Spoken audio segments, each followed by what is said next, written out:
Hey guys, PhoneArena here, taking a look at the new Samsung Galaxy Indulge, which is the first LTE Android 2.2.1 Froyo device available through Metro PCS. The Galaxy Indulge comes with a 3.5-inch display on the front. Unfortunately, the resolution is pretty limited to only 320 by 480 pixels. Because of this, text and images will look a bit pixelated. We basically notice this majority of the time on web pages. Small text is really jagged and pixelated. You're going to have to zoom in quite a lot there. But in the normal menus and applications, text looks okay, but images have a little bit of a tendency to wash out.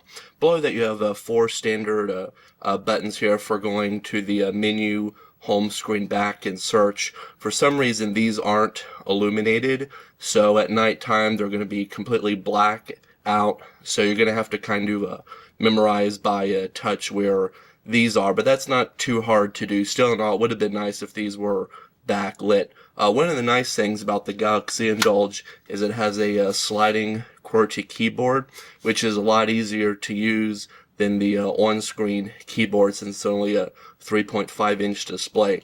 We like the layout of the QWERTY keyboard since the keys are relatively large, but as you can see there's not much space between them, and one thing that we didn't like was that the keys are literally flat with the surrounding plastic, so there's really not a lot of a textile feel here, so you're going to have to kind of look at the keys while typing. It's kind of tough to just type by touch alone, but that just slides quickly underneath there, which makes it a little bit thicker than other devices, but still in all it's okay for having that physical QWERTY keyboard.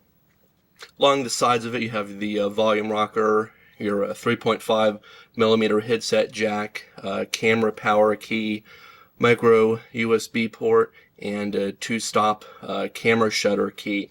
On the back of it, pretty noticeable 4G emblem with a 3.2 megapixel camera. Also included on the inside is a 4 gigabyte micro SD memory card slot that has the Iron Man 2 movie on it. For the construction, you can tell it's made out of all of black plastic. It's kind of a cheapy feeling, even though it does have a pretty good weight. Plastic feels a bit cheap. One thing that we don't like is it's this shiny black, so fingerprints and dust is really going to attract very easily to the background here. Much would have rather preferred a soft touch coating background such as on the HT Thunderbolt here or on the Motorola Droid devices, but as far as the front of the display, you can really tell a difference here between a 3.5-inch and a 4.3-inch display, but overall, of course, smaller display means the phone's going to be a little bit more compact as well. So overall, construction wise, not really that great, but considering the $299 price for the device, it's not really that bad. For an Android 2.2.1 Froyo device, there really isn't much out of the ordinary here. As you can see, you have the total of 7 home screens that you can swipe between. Also across the bottom, you have the 4 quick launch icons for going into the phone, accessing your contacts list, also messages, as well as the app menu. As you can see, what Samsung does on most of their devices is it's a grid view, but you have to swipe left to right. They also, instead of doing them all alphabetical, will install will show the pre-installed applications first, and then ones that you've installed later on. But you can change their layout. You can edit them by moving them around in different spots. There's also the option to change it to a list view on here. So it does give you a little bit of choices. But still, you also have the basic widgets on here. Again, nothing too advanced that you might see on higher-end Samsung phones. Definitely doesn't compete with the widgets that you're going to see on HTC Sense, or even on Motorola phones, such as the Droids that still have some Moto Blur widgets on there. So it's pretty basic here as far as Android is concerned. For going into the mobile web application here, we have the PhoneArena.com website loaded up.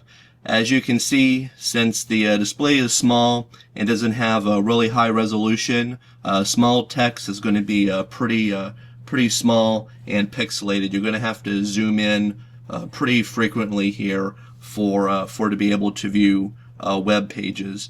We've also noticed that even though the Metro PCS Samsung Galaxy Indulge is using 4G LTE, the speeds really aren't as fast as what we've got when using the HTC Thunderbolt with Verizon's 4G network.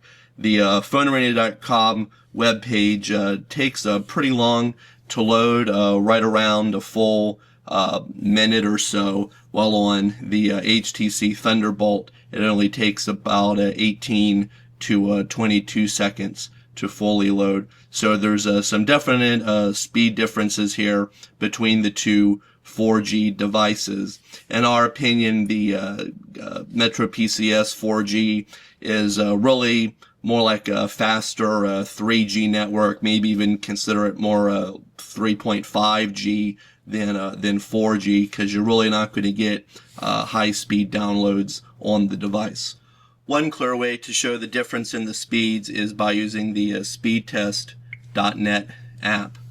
On the Samsung Galaxy Indulge, we're getting right around 1 to 1.4 megabits per second on the download speed using Metro PCS's 4G LTE network, while the HTC Thunderbolt gets anywhere usually between 8 to 10 megabits per second on its download speed.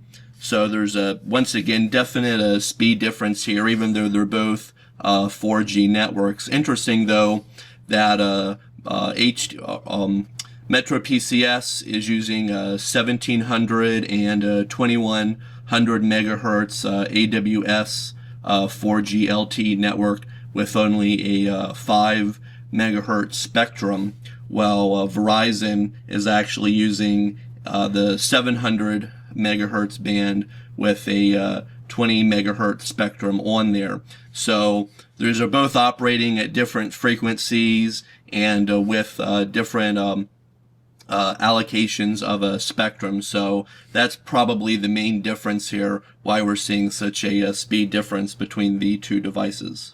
Overall, the Samsung Galaxy Indulge isn't that bad of a smartphone for the $299 off contract price, since Metro PCS doesn't do contracts at all.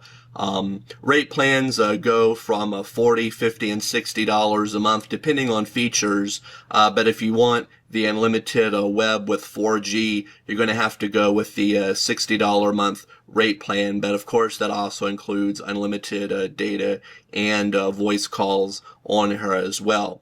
Just keep in mind that the 4G speeds you're going to get with the Metro PCS network is going to be pretty closer to 3G speeds, not quite as fast as what you're going to get on Verizon's 4G LTE network. But overall, it's not that bad. We do wish the display was a little bit larger, had a higher WVGA resolution. We like the QWERTY keyboard, but we do wish that the keys were maybe a little bit raised from the surrounding plastic, so they were a little bit easier to type with. But overall, not that bad of a device considering the price. So be sure to check out our full review of the Samsung Galaxy Indulge at PhoneArena.com.